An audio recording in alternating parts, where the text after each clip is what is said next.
Alright guys, welcome back to the channel, and today we're going to be doing another campaign starting guide, and we will be covering Queek Headtaker today in the Skaven faction. So if you like this kind of content, if you find it helpful, be sure to leave me a like, comment, subscribe, all that fun jazz. And we'll just jump right on into this. There's a lot to cover with these guys. Um, when you load into the campaign, there is this. It's going to tell you a little bit about how they play. Now, Queek Headtaker is one of 3 legendary lords who have the campaign mechanic of having to capture Karak 8 peaks. Now, Queek Headtaker is probably the easiest one to do this with. Just mainly because he is the closest of the 3 to where he has to go. Also, his his negative effects from not controlling Crack 8 Peaks are the easiest to deal with. Other than maybe Skarsnik. I mean, Skarsnik doesn't really need work unit. But either way. The -2 control to all provinces until you control Crack 8 Peaks is not something that's going to hurt you all that much. One of the main reasons I wanted to show Queek Headtaker, though, as the first Skaven legendary lord that I'm covering, is because with his faction mechanics, well, it doesn't even say it in here, but one of his faction mechanics is he starts with an undercity in Karak 8 Peaks, so that we can get a good look at the undercities right off the bat, and we'll look at that in a second. One of the other things about the Skaven, you have to keep an eye on your food supplies and try and keep them at a high level, and you can see that here. If you get low on food, you get a whole bunch of negative campaign mechanics going on, and as you increase in food, these mechanics become less severe until they start going into positive territory, where you want to keep your food as high as possible when you're playing these guys. So his faction mechanics, though, he's got a hero capacity of +2 for chieftains, upkeep -25% for storm vermin and clan rat units. He can purchase up to 5 additional levels of the menace below before each battle, and the food cost is 33% lower for additional uses of the menace below. So we'll get more into the menace below in a minute. Let's take a look at the Undercity real quick. So with Queek starting with this one, you can see here, if you click on the settlement details, you can see the buildings for Karak 8 Peaks, and then if you click on your Undercity details, these are the buildings that you can get for your Undercity. And I wanted to cover this because this isn't something that a lot of players will know about on their first Skaven playthrough, so it's, you know, definitely worth taking a look at. One thing you need to notice, though, is that every single building that you put in an Undercity has a discoverability, either +20 or some of them +80 for this one. Just all of them have a different level that they're going for there. Now here's your concealment buildings. This one will give you -20, and once you upgrade it, it'll be -40. I usually pick this, the deeper tunnels. It's going to reduce your discoverability by 40, and what that means is if the faction that you've built an undercity, if they discover your undercity, they can destroy it. So you don't want it to be discovered. So this being Queek 8 Peaks, we know there's going to be a full army in this settlement, and probably a second full army waiting outside it. So I, I usually don't care about losing visibility over the region, so that doesn't bother me. So I usually pick the deeper tunnels. As far as your other buildings, you can go through these on your own when you throw up a skaven undercity, or when you start your own Queek campaign. But the ones I usually pick at the start of this particular campaign are this one, the Subterranean Pit, because it has a 5% chance per turn to expand the Under Empire to an adjacent region. So you could end up getting another free Undercity from this building, which is huge because you can get food, you can get income from these. I mean, it's just, they're really nice to have. So I'm going to pick this building, and for the last building, I'm going to go ahead and so these two buildings for the income. Income gained from local settlements income is 20%. Now, if you look here at the start, Queek 8 Peaks is earning 410 gold per turn.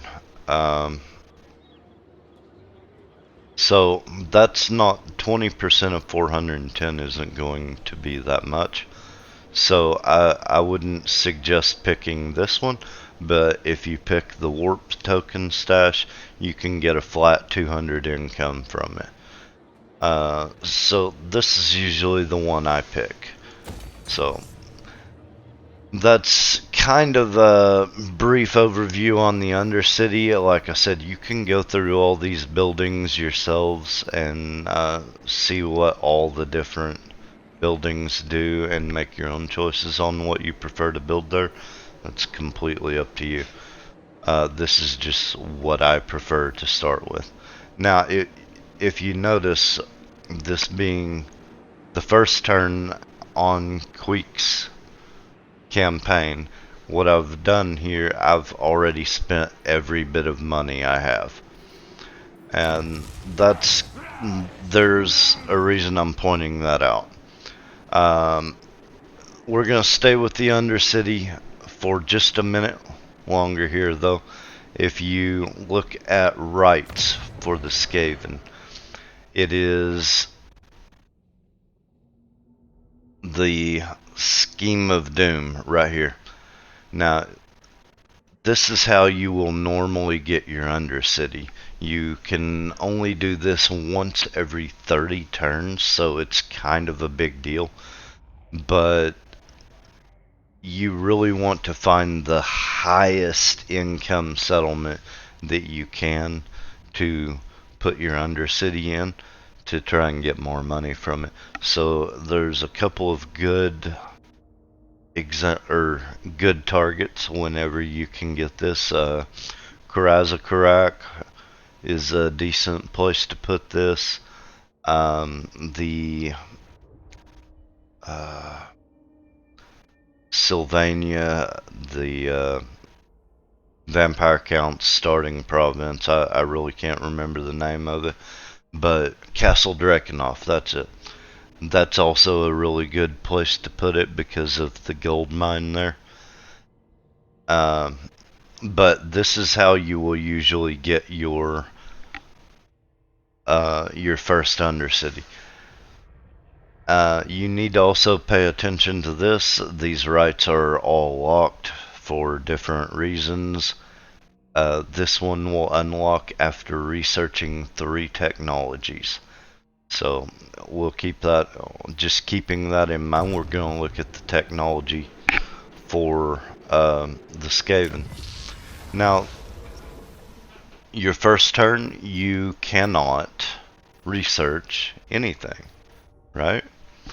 But you will notice that these three here at the start, you need to build certain buildings to unlock these researches. So you can usually get one of these buildings built on your first turn, start your research on your second turn. We'll get into that more here in a minute. We are going to go ahead and, well, first we'll look at Queek. He is just going to be your normal melee fighter as a lord. He's doesn't really have anything all that special, but there's not really that much to him. He's pretty standard. Him having the reduced upkeep on the storm vermin, which he gets, what, 2 of them, I believe? Yeah, 2 storm vermin in his starting army. These are your higher tier melee troops, and they're actually, you know, fairly good as far as skaven go. Most of their units will have low leadership and will break constantly during battle. It's kind of like you can compare them to goblins a lot.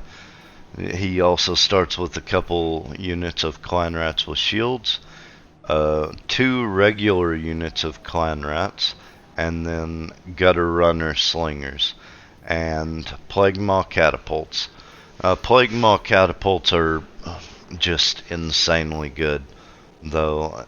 Once you are able to, I highly suggest having at least 3 of these in your army. So with that, we will go ahead and jump into our first battle. And right here is where you can increase the number of uses on your menace below. Just take note of that, and I'll show you what the menace below does more in the battle. Ready. Okay, so here we go. We've got our army set up here. The menace below, you'll see, will start over here, where if you play the green skins, your WA ability is over here. I've got 4 uses of this menace below in this battle, though, and that will vary depending on the level of skaven corruption in the area. And you can also increase that by using extra food before the battle, but I usually don't find any use of wasting my food on that, so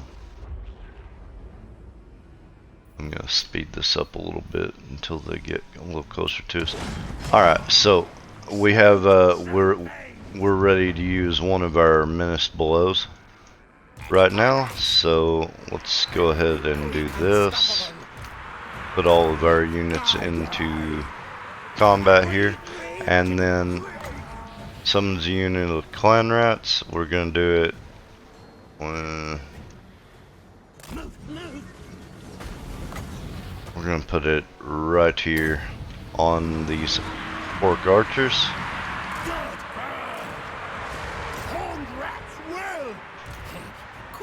Let's go ahead and there you see, you get a unit of clan rats, pops up right wherever you want to put it on the battlefield. They're really good for messing with the enemy archers and ranged troops, so that's a really useful ability. And the cooldown on it is not just all that long, so you know, you should be getting pretty good use out of it.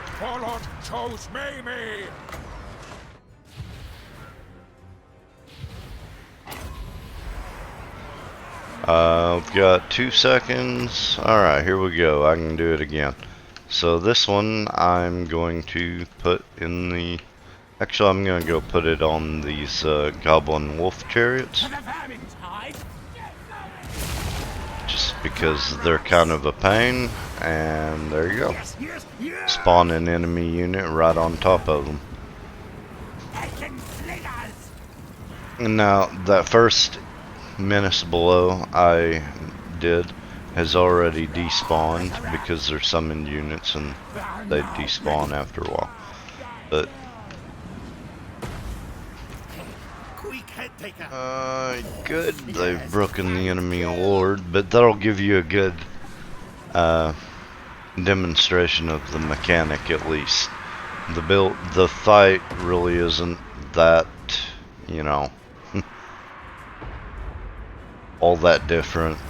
They play fairly normal. You just have to watch your troops because they tend to break quite a bit.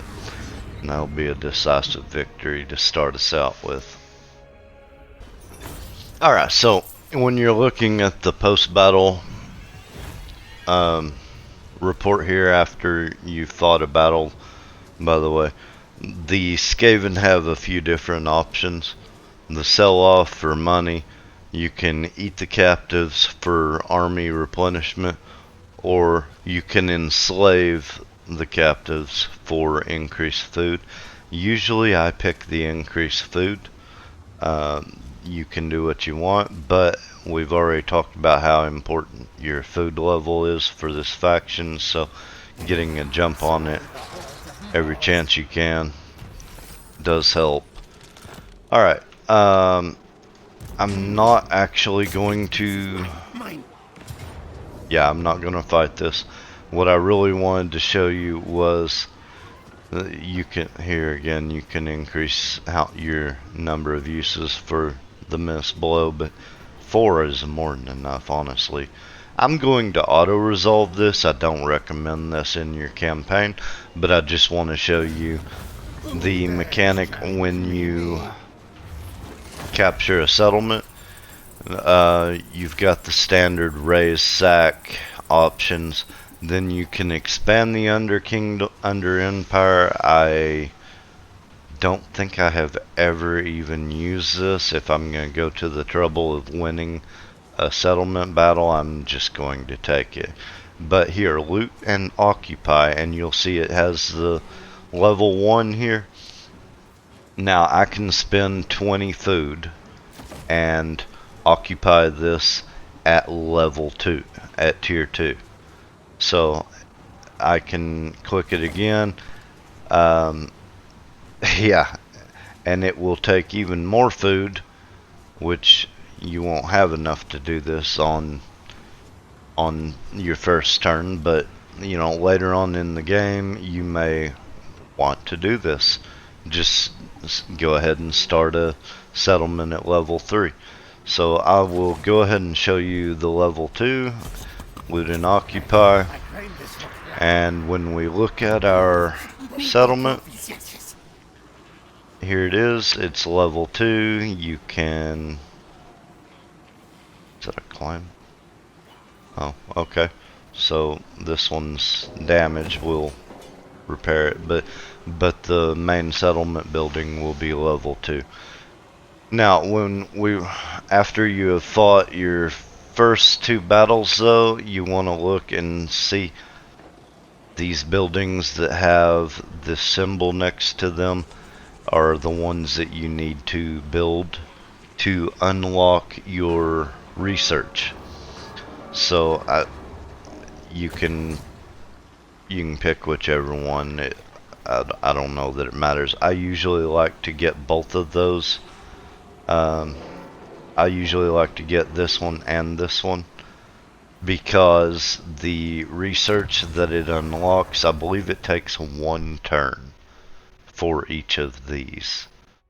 This one may be 2 turns, I can't remember, but as far as unlocking your first 3 technologies, both of these take 1 turn to research, so that will get you a good jump on your 3 technologies research to unlock the Scheme of Doom.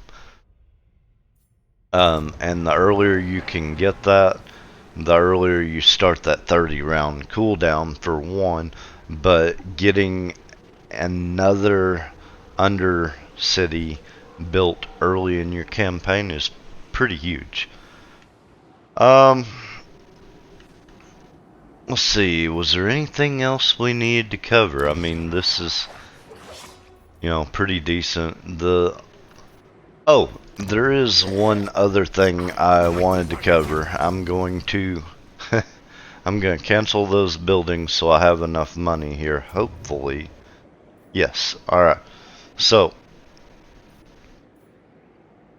when you go to recruit a new lord for the Skaven, they have a loyalty mechanic, which is honestly just irritating and annoying, and I really have no idea why it's in here. It's probably a lore thing, and you know, does actually apply to the Skaven, but as far as gameplay goes, it's just irritating. Anyways, so you'll see here he has a chance to start at loyalty 3 to 8. This one is 2 to 7. So let's go ahead and recruit him. And you'll notice down here he has started at 3 loyalty. There are different things you can do. It supposedly improves their loyalty by winning battles, recruiting units. I don't know about the treaties or the missions or equipping items. I haven't really paid all that much attention to it, but what normally will happen is it will, on the start of the next turn, it will pop up a dilemma where you have choices, and you usually end up having to pick a really bad choice to increase their loyalty, and it's stupid annoying.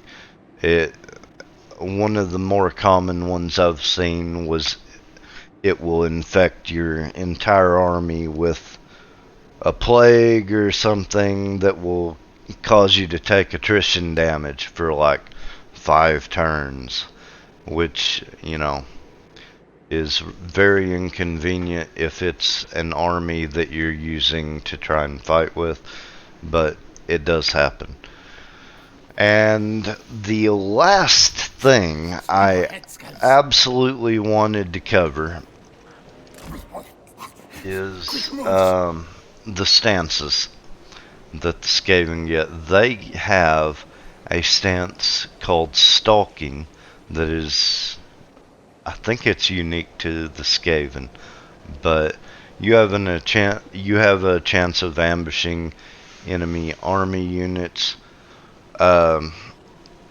whenever you go to attack them. The difference between this and the ambush stance, you do not lose your campaign movement range. Like, this is just your normal stance that you will use to go attack people, because you'll have your full movement range from it. And the other one is underway.